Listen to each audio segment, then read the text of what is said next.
Good evening. तो स्वागत है हमारे यूट्यूब चैनल में। आज हम डीएलएड के ऑब्जेक्टिव क्वेश्चन जीके के बारे में डिस्कस करेंगे, जो मोस्ट इंपॉर्टेंट है एग्जाम के व्यू से।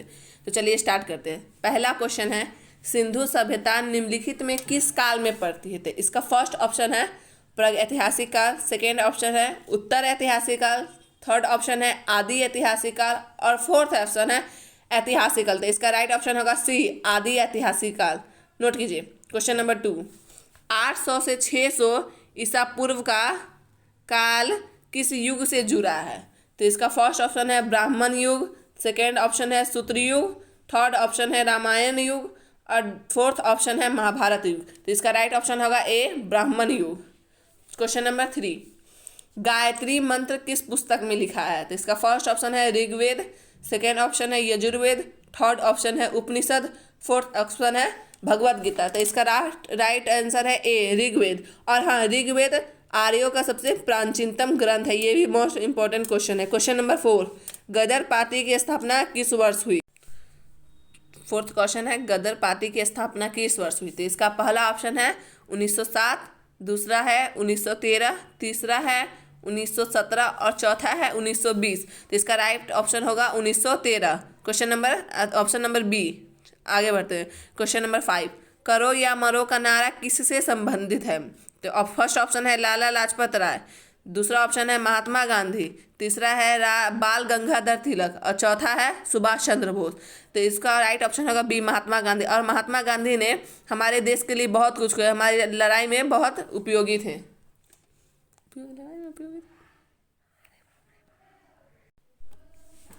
क्वेश्चन नंबर 6, स्वतंत्र भारत का अंतिम गवर्नर जनरल कौन था? तो इसका फर्स्ट ऑप्शन है लॉर्ड माउंटबेटन, दूसरा है सेकेंड है सी राजगोपालाचारी, उसके बाद सी है डॉक्टर राजेंद्र प्रसाद, डी है इनमें से कोई नहीं। तो इसका राइट ऑप्शन है C, Gopalacharya, option number B. Question number 7, सविनय अवज्ञा आंदोलन की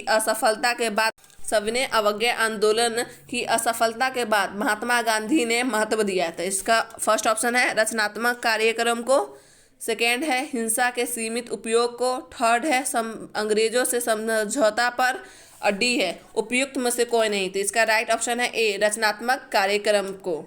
क्वेश्चन नंबर 8, महायान के संस्थापक थे? Question number A, Nagarjuna.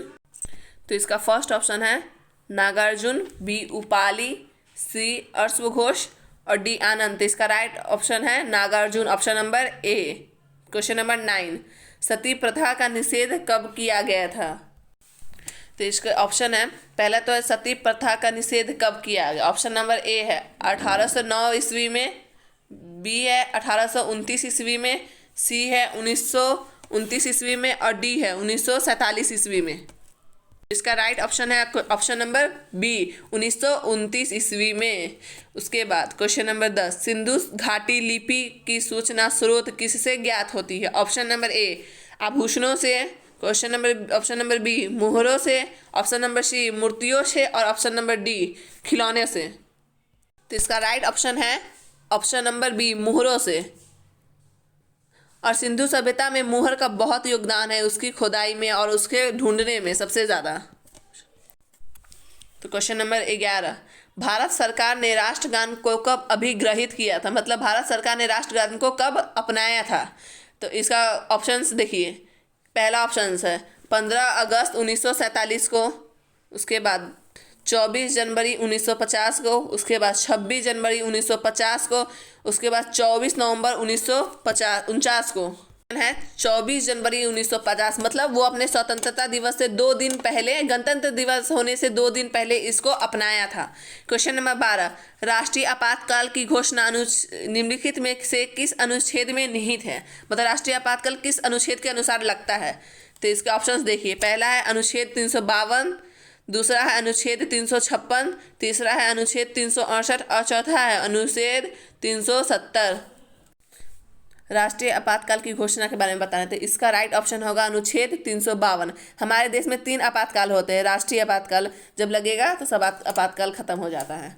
उसके बाद क्वेश्चन नंबर 13, वंदे मातरम के प्रथम संपादक कौन थे? तो इसके ऑप्शंस देखिए। अरविंद घोष, रविंद्रनाथ टैगोर, बंकिम चंद्र चट्टोपाध्याय उसके बाद रास बिहारी बोस, तो इसका राइट ऑप्शन है ए अरविंद घोष। चौथा क्वेश्चन देखिए, 14 क्वेश्चन, पूना पैक्ट किसके मध्य हुआ? तो इसके फर्स्ट ऑप्शन देखिए, गांधी मैकडोनाल्ड के बीच, उसके बाद गांधी और क्रिप्स के बीच, अंबेडकर और मैकडोनाल्ड के बीच, और उसके बाद अंबेडकर और गांधी के बीच। तो इसका राइट ऑप्शन है डी अंबेडकर और गांधी के बीच। तो इसके बारे में कुछ जानिए। जिस समय ब्रिटिश प्रधानमंत्री रैमजो मैकडोनाल्ड द्वारा सांप्रदायिक निर्णय पेश किया गया, उस समय महात्मा गांधी विजयवाड़ा जेल में थे। 20 सितंबर 1932 को उन्होंने जेल में ही आमरण अनशन शुरू कर दिया। मदन मोहन मालवीय के प्रयासों से पूना में गांधी जी और भीमराव अंबेडकर के बीच एक समझौता हुआ। इस समझौते के तहत अंबेडकर ने हरिजनों के लिए पृथक प्रतिनिधित्व की मांग को वापस ले लिया तथा संयुक्त निर्वाचन के सिद्धांत को स्वीकार किया। इस समझौते के अंतर्गत हरिजनों के लिए विधानमंडलों में सुरक्षित स्थान को 71 से बढ़ाकर 148 कर दिया गया। यही है Poona pact. Question number 15, Plassey का युद्ध कब हुआ था? इसके ऑप्शंस देखिए, 1557 में, 1657 में, 1757 में और 1857 में। तो इसका राइट ऑप्शन है सी 1757 में। और इसके बारे में कुछ सुनिए। पलासी का युद्ध 23 जून 1757 को अंग्रेज और सिराजुद्दौला के बीच हुआ था। इस युद्ध में अंग्रेजों के द्वारा सिराजुद्दौला हार गया तथा 28 जून 1857 को मीर जाफर 1757 को मीर जाफर नवाब बनाया गया।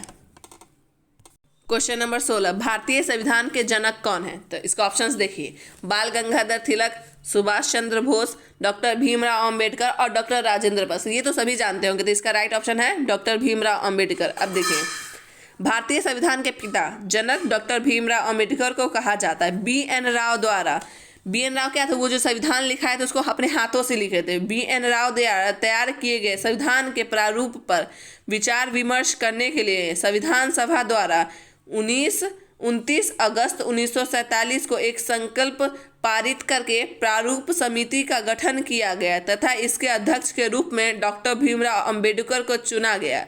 प्रारूप समिति के सदस्यों की संख्या अध्यक्ष सहित 7 थी। मतलब जो अध्यक्ष थे समिति के, प्रारूप समिति की, उसकी संख्या कितनी थी? 7 थी। क्वेश्चन नंबर 17, दिल्ली के अंतिम मुगल बादशाह कौन थे? तो इसके ऑप्शंस है औरंगजेब, बहादुर शाह जफर, फारूक शियार और मोहम्मद शाह। तो इसका राइट ऑप्शन होगा बहादुर शाह जफर। बहादुर शाह जफर दिल्ली के अंतिम मुगल बादशाह थे। 1857 ईस्वी की क्रांति में भाग लेने के कारण अंग्रेजों द्वारा बहादुर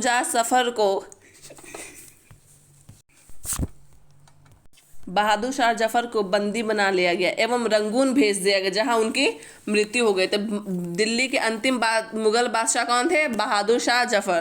question number 18, home rule league की स्थापना किसने की? तो इसके ऑप्शंस है श्रीमती एनी बेसेंट, मोहम्मद अली जिन्ना, महात्मा गांधी, गोपाल कृष्ण गोखले। तो इसका राइट ऑप्शन होगा A option number Shrimati Annie Besant. Shrimati Annie Besant ने सितंबर 1916 ईस्वी में मद्रास में कहाँ स्थापना की थी? मद्रास में होम रूल लीग की स्थापना की गई। उसके बाद जॉर्ज अरुंडेल ने लीग का सचिव बनाया। मतलब सचिव किसे बनाया? जॉर्ज अरुंडेल को। Question number 19, Indian national union की स्थापना कब हुई? तो इसके ऑप्शन है 1882 ईस्वी में, 1884 ईस्वी में, 1886 ईस्वी में और 1888 ईस्वी में। तो इसका राइट ऑप्शन है 1884 ईस्वी में। क्वेश्चन ऑप्शन नंबर बी होगा। इंडियन नेशनल यूनियन भारतीय, इसका एक और नाम है भारतीय राष्ट्रीय कांग्रेस पार्टी, आईएनसी जानते होंगे। एक पूर्ववर्ती संस्था थी, मतलब बहुत पुरानी संस्था थी, जिसकी स्थापना किसने की थी? A.O. ह्यूम और हेनरी कॉटन द्वारा इसकी स्थापना की गई थी, इंडियन नेशनल यूनियन पार्टी की। इनमें से किसने आनंद मठ लिखा? मतलब आनंद मठ के रचयिता कौन थे? तो फर्स्ट ऑप्शन है विद्यासागर, सेकेंड है मुंशी चंद्र प्रेमचंद्र, थर्ड है शरत चंद्र बोस और फोर्थ है बंकिम चंद्र चटर्जी। तो इसका राइट ऑप्शन होगा डी बंकिम चंद्र चटर्जी।